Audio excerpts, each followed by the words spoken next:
সহ কোরআনের পাখি আল্লামা দেলোয়ার হোসেন সাঈদী মৃত্যুবরণ করার প্রধান এই নতুন এক আইনজীবী এমপি হয়েছেন।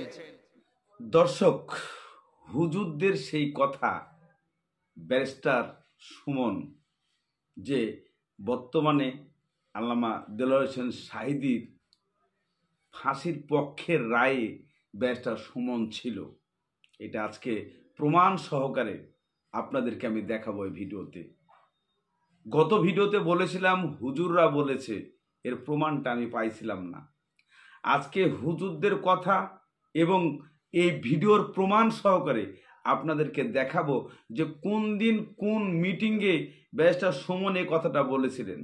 এই ভিডিওটা আজকে আপনাদের সামনে তুলে ধরবো যে ব্যারিস্টার সুমন আসলেই কি আমাদের সবার প্রাণপ্রিয় দেলোয়ার হোসেন সাঈদীর ফাঁসির পক্ষে এই ব্যারিস্টার সুমন ছিল, যাকে নিয়ে আমরা আজকে এত লাফালাফি কুদাকুদি করতেছি, তাই না? আমি অবশ্যই আপনাদেরকে প্রমাণ সহকারে এই ভিডিওটা আজকে দেখাবো, যেখানে ব্যারিস্টার সুমন নিজে মুখে বক্তৃতা দিচ্ছে এবং হুজুরদের কথা শুনে আমরা অনেকেই ভিডিওতে উল্টা পাল্টা কমেন্ট করেছি যে হুজুররাই শুধু বলে আমরা নাকি চোখ নাই কানা, আমরা কোনো কিছু দেখতেছি না। আজকে আপনাদের চোখে আঙ্গুল দিয়ে দেখানো হবে যে ব্যারিস্টার সুমন আসলে কি তার ফাঁসির পক্ষে ছিলেন নাকি বিপক্ষে ছিলেন। আমাদের আল্লামা সাঈদীর যে কোর্টে মামলা ছিল, সেই মামলার বিশেষভাবে কাজ করেছিলেন এবং জড়িত ছিলেন এখানে ব্যারিস্টার সুমন, যা তার বক্তব্য থেকেই পাওয়া যায়। তো হুজুররা যে কথাগুলা বলেছে সে কথাগুলা একে একে মিলে যাচ্ছে। তো চলুন প্রথমে সেই হুজুরের কথা আগে শুনে আসি, তারপরে আমি আপনাদেরকে প্রমাণ সহকারে আজকে সেই ভিডিওটা ব্যারিস্টার সুমনের দেখাবো। চলুন হুজুররা কি বলেছে সেটা আগে জেনে আসি। দাঁড়িয়ে দেন। এই মামুনুল হক সহ কোরআনের পাখি আল্লামা দেলোয়ার হোসেন সাঈদী রহিমাহুল্লাহ মৃত্যুবরণ করার প্রধান কারণ হলো এই নতুন বক্তব্যটা পেয়ে গেছেন।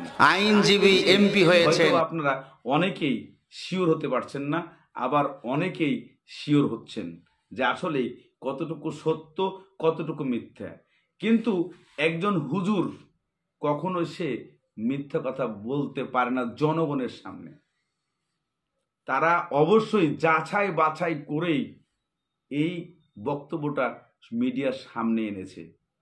তো সেই যাচাই বাছাই করা সেই প্রমাণটুকু আপনাদেরকে আমি এখন এই মুহূর্তে দেখাবো যে ব্যারিস্টার সুমন কোন জায়গাতে কোন সময় কখন এই আলোচনাটা করেছিল।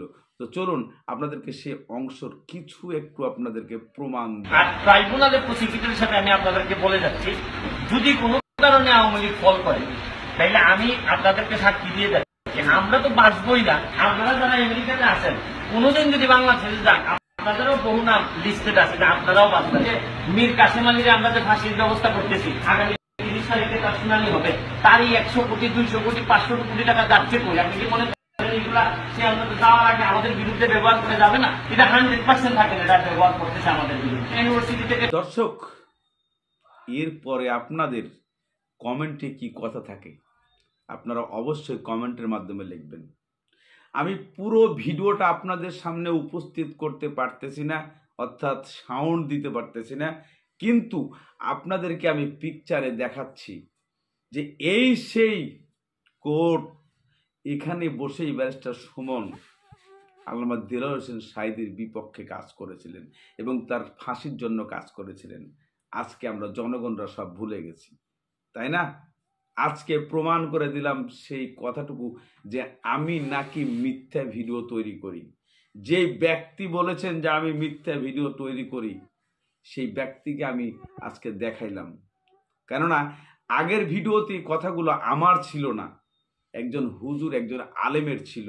সেই আলেমের সূত্র ধরেই আজকে আমি এই ভিডিওটা খুঁজে বের করেছি এই ইন্টারনেট থেকেই, এবং তারপরে আমি কথা বলেছি ব্যারিস্টার সুমনের বিপক্ষে।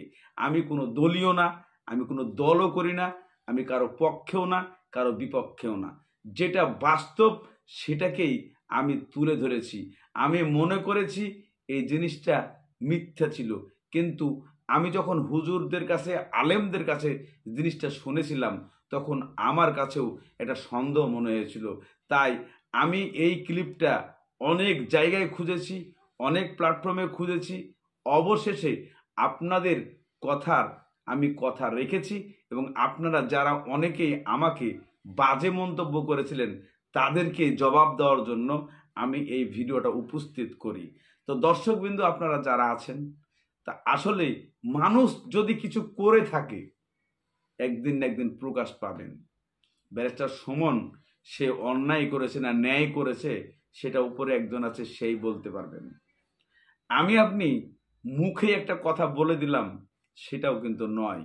কেননা যে আমি আমার পেশায় নিয়োজিত আছি, আমি আমার কাজে নিয়োজিত আছি, আপনি আপনার কাজে নিয়োজিত আছেন, ব্যারিস্টার সুমনের কাজে নিয়োজিত আছে।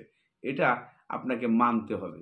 হয়তোবা ব্যারিস্টার সুমন তার কাজে এবং তার কর্মে সে পারফেক্টভাবে কাজ করেছে, এজন্যই সে আমাদের কাছে হয়তো মনে হচ্ছে সে বেঈমান, বিশ্বাসঘাতক। কিন্তু না, সে একজন লয়ার হিসাবে তার জায়গা থেকে সে সঠিক আছে আমি মনে করি। কেননা যে একজন লয়ারের কাজ একজনকে সাজা দেওয়া আর একজনকে বাঁচানো। হয়তোবা ব্যারিস্টার সুমনের যে বক্তব্য আমি শুনেছি, সেখানে আমি যতটুকু বুঝতে পারছি এবং বুঝতে চেয়েছি, যে সেটা হচ্ছে সে একজন লয়ার হিসাবে সেখানে কাজ করেছে একজন অপরাধীকে শাস্তি দেওয়ার জন্য, সে হোক সত্য বা মিথ্যা। কেননা একজন লয়ার অর্থাৎ একজন বিচারক অন্ধ থাকে, সেই অন্ধ বিচারককে তারা একটার পর একটা যুক্তি তর্ক দেখিয়ে তারা ভালোকে খারাপ আর খারাপকে ভালো, এবং আইনের রাস্তায় যেটাকেই দেখা যায় সেটাকেই তারা রাস্তা হিসাবে হাঁটতে থাকে। এবং এই কথার উপর ভিত্তি করে, এই যুক্তির উপর ভিত্তি করে, এই অন্যায়ের উপরে ভিত্তি করে তারা প্রতিনিয়তই একটার পর একটা কাজ করে থাকে। কেননা তাদের বর্তমানের এই যুক্তিটুকু, বিশেষ করে আমি মনে করি যে তাদের এটা একটা কর্ম, আর এই কর্মকেই প্রতিনিয়তই তারা কাজ করে। আর এই কাজটাকেই আমরা অনেকেই শত্রুতা ভাবি, অনেকেই আমরা প্রতিহিংসা ভাবি। কিন্তু আমি আপনাদের কাছে বলতে চাই যে ব্যারিস্টার সুমন আদৌ কিন্তু আমি মনে করছি যে সে ইসলামের বিপক্ষে ছিলেন না, এবং আল্লামা দেলোয়ার হোসেন সাঈদীর বিপক্ষে ছিলেন না। এটা তার পেশা ভাই, আপনারা বুঝতে চাচ্ছেন না। এটা হচ্ছে তার পেশা এবং এটা তার কর্ম। এই কর্মকে পুঁজি করে, এই কর্মকে পাশে নিয়েই সে আজকে তার ফ্যামিলি বলেন, আজকে একটা অসহায় মানুষের পাশে বলেন, বিভিন্ন কিছুভাবে সে তার জিনিসগুলো পরিচালনা করে থাকে। এতে ব্যারিস্টার সুমনকে দায়ী করা যাবে না, আমি মনে করি দায়ী করা যাবে না। কেন যাবে না? কারণ সে এই মামলাটার একজন লয়ার ছিল, সেক্ষেত্রে সে পার্সোনালভাবে কোনো অ্যাটাক করে নাই, এটা আপনাদেরকে মানতে হবে। দর্শক, আজকের এই ভিডিওতে এবং এই লাইভে, এই ব্লগে আপনারা তার সম্বন্ধে কতটুকু বাস্তবতা, কতটুকু সত্য মিথ্যা কমেন্টের মাধ্যমে অবশ্যই জানাবেন। আসসালামু আলাইকুম।